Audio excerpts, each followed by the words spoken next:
Eiropas Savienības līmenī tiek lemts par dažādiem atbalsta instrumentiem sociālo-ekonomiskai iekļaušanai dažādām migrantu grupām. Respektīvi, mēs saprotam, ka būs vairāk jauni braucēju, mēs gribam vairāk mācīt latviešu valodu, mēs arī saprotam, ka mums tam vairāk jāprasa nauda.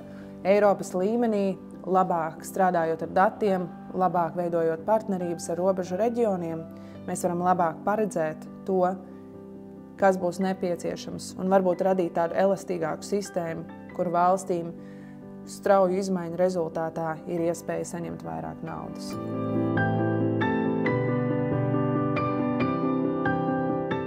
Mani sauc Agnese Lāce. Es esmu Kultūras ministrijas parlamentārā sekretāre un progresīvo Eiropas parlamenta kandidāte. Man rūp cilvēcība, man rūp tas, lai visi cilvēki, uz kuriem attiektos kādas politikas pārmaiņas, būtu iesaistītas to pārmaiņu veidošanā.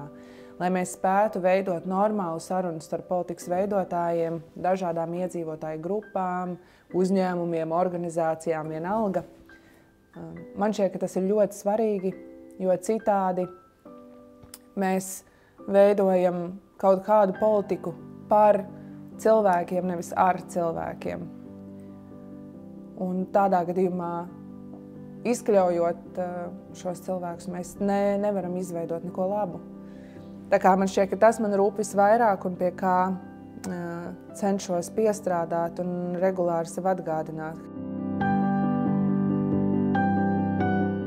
Es strādāju kā politikas pētniece Domnīcā Providus ar migrācijas un integrācijas politikas jautājumiem.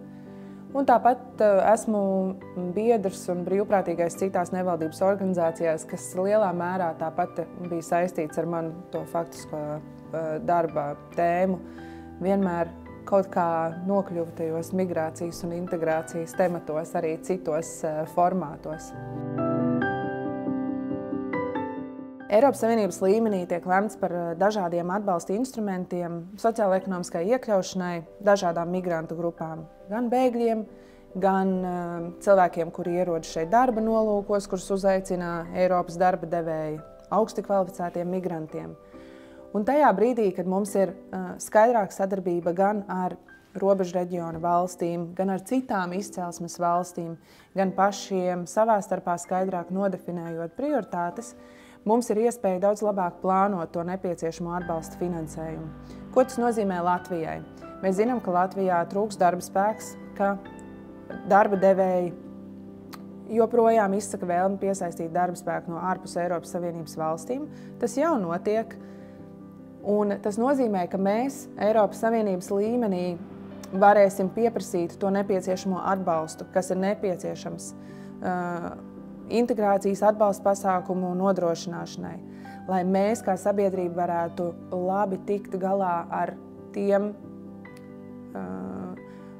tām pārmaiņām sabiedrībā, kas notiek migrācijas rezultātā. Respektīvi, mēs saprotam, ka būs vairāk jauni braucēju, mēs gribam vairāk mācīt latviešu valodu, mēs arī saprotam, ka mums tam vairāk jāprasa nauda. Eiropas līmenī, labāk strādājot ar datiem, labāk veidojot partnerības ar robežu reģioniem, mēs varam labāk paredzēt to, kas būs nepieciešams, un varbūt radīt tādu elastīgāku sistēmu, kur valstīm strauju izmaiņu rezultātā ir iespēja saņemt vairāk naudas. Progresīviem ir ļoti svarīga cilvēcība, kas, kā jau teicu, ir arī man ļoti svarīga vērtība, cilvēktiesības un patiešām tāda vērtībās balstīta politikas veidošana arī laikā, kad mēs piedzīvojam daudz satricinājumu, ir ļoti, ļoti svarīga. Jo citādi, gan pēc pandēmijas, gan, protams, pēc Krievijas pilnmēroga iebrukuma Ukrainā, mēs satraucamies par savu drošību, mēs satraucamies par savu labklājību, un citreiz šādā kontekstā ir viegli aizmirst par to, cik svarīgi ir palīdzēt arī citiem. Un šķiet, ka progresīvie un arī Eiropas zaļā partija, kuras biedrs progresīvie ir, izprot to cilvēktiesību un cilvēku dimensijas svarīgumu joprojām.